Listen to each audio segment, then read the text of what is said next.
Watch Funny TV, not only comedy. నేను మీ rocking Rakesh. So జబర్దస్త్లో ఇప్పటివరకు నన్ను బాగా ఎంటర్టైన్ చేసాం, ఇంకా చేయబోతున్నాం. సో ఇప్పటివరకు నన్ను ఎంకరేజ్ చేసిన ప్రతి ఒక్కరికి థ్యాంక్స్ చెప్పుకున్నాను. సో ఈరోజు అంటే ఇప్పటివరకు నేను ఎప్పుడు కూడా వెబ్లో మాట్లాడలేదు, ఇది నా పేజ్లో అంటే నా ఫ్యాన్ పేజ్లో మాట్లాడుతున్నాను ఫస్ట్ టైం. సో విషయం ఏంటంటేనండి, ఈ మధ్య నేను అన్నీ అబ్జర్వ్ చేస్తూ ఉన్నాను. సో యూట్యూబ్ ఓపెన్ చేస్తే చాలు ప్రతి ఒక్కళ్ళు షాకింగ్ కామెంట్స్ అని, ఇంకొకళ్ళ మీద ఇంకొకరు కామెంట్ అని, ఇంకొకళ్ళ మీద ఇంకొకరు కామెంట్ అని. అదేమో అది నిజం అనుకొని మనం ఏంటో నిజంగా ఇలా ఉంటుందా, నిజంగా అలా ఉంటుందా, నన్ను షోలకి వెళ్తే బయట నిజంగానే అలా అడుగుతున్నారు, మీ ఇద్దరు నిజంగా అలా కొట్టుకున్నారా, మీ ఇద్దరికి అలా పడట్లేదా, ఎందుకు మీరు విడిపోయారు, ఇవన్నీ కూడా జస్ట్ మా వరకు మాత్రమే. సో ఈరోజు కూడా నేను ఒక అద్భుతమైన షాకింగ్ న్యూస్ ఇద్దామని వచ్చాను. ఏంటంటే ఇప్పటివరకు ఫస్ట్ నేను జబర్దస్త్లో రోలర్ రఘు టీం నుంచి ధనరాజ్ వరకు కానీ, తర్వాత నేను మళ్ళీ పేరు చెప్పను కానీ ఒక వ్యక్తితో కలిసి చేశాను. సో దాని తర్వాత నాకు నేనుగా ఇండివిజువల్గా రాకింగ్ రాకేష్ అని ఒక టైటిల్ పెట్టి అంటే నాకు జబర్దస్త్ ఇచ్చిందండి. సో నేను ఎంత కష్టపడాలో అంత కష్టపడ్డాను.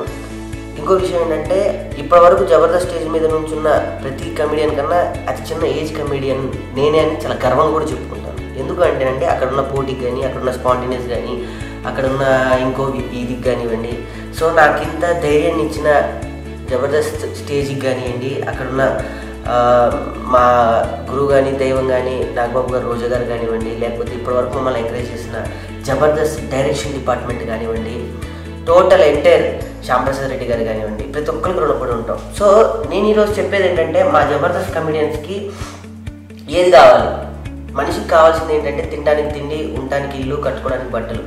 వీటికి మించి ఈరోజు మేము ప్రతి ఒక్క జబర్దస్త్ కమెడియన్స్ అనుభవిస్తున్నాం. సో అదంతా కూడా మీ బ్లెస్సింగ్స్ వల్లే. సో నేను ఇంకొక విషయం కూడా చెప్దాం అనుకున్నానండి. జబర్దస్త్లో ఒక వీడియో బయటకు వచ్చిన తర్వాత అంటే ఒక ఎపిసోడ్ బయటకు వచ్చిన తర్వాత కింద కామెంట్స్ నేను ఎప్పుడు చదవను, కానీ ఒకసారి చూశాను, చాలా బాధపడ్డానండి. సో ఇలా కామెంట్ చేసే ప్రతి ఒక్కరికి నేను ఒకటి చెప్పాలనుకున్నాను. ఈరోజు నేను ఇలా మాట్లాడడానికి గల మెయిన్ రీజన్ ఏంటి అంటే ఇదే మెయిన్ టాపిక్. ప్లీజ్ దయచేసి చెప్తాను, మీకు నచ్చితే లైక్ చేయండి, నచ్చకపోతే చూడకండి. మిమ్మల్ని ఎవరు చూడమంటున్నారు నాకు అర్థం కావట్లేదు. అంతేగాని వీడు ఎదవా, వీడు వేస్ట్, మీరు ఒక పని చేయండి. మీకు అలా కామెంట్ చేసే అధికారం మీకుందని మీరు ఫీల్ అవుతే కనుక ఒక స్క్రిప్ట్ రాసి నాకు పంపించండి. నా అడ్రస్ చెప్తాను, నా ఫోన్ నెంబర్ చెప్తాను. యాజ్ ఇట్ ఈజ్ మీరు రాసినట్టుగానే మీ పంచ్ డైలాగులతోనే మేము చేస్తాం. ఏమండి, అనడం చాలా ఈజీ ఎవరినైనా, కానీ మీకు మీరు అనుభవించడం చాలా కష్టం.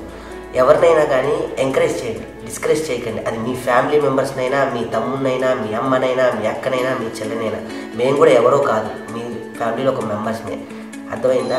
మేము చాలా కష్టపడి స్టేజ్ ఎక్కుతుంటే నరాలు, ఒక ఆలోచన, ఒక ఎంటర్టైన్మెంట్ ఉండదు మాకు. ఒక ఫ్రెండ్ ఉండడు, ఒక అమ్మ ఉండదు, ఒక చెల్లి ఉండడు. మేము ఎంత కష్టపడతామో మానసికంగా మాకే తెలుసు. సో ప్లీజ్ ఎంకరేజ్ చేయండి. ఇంకా 10 కాలాల పాటు మీ ఎంకరేజ్మెంట్తో మేము ఇలానే ఉంటాం.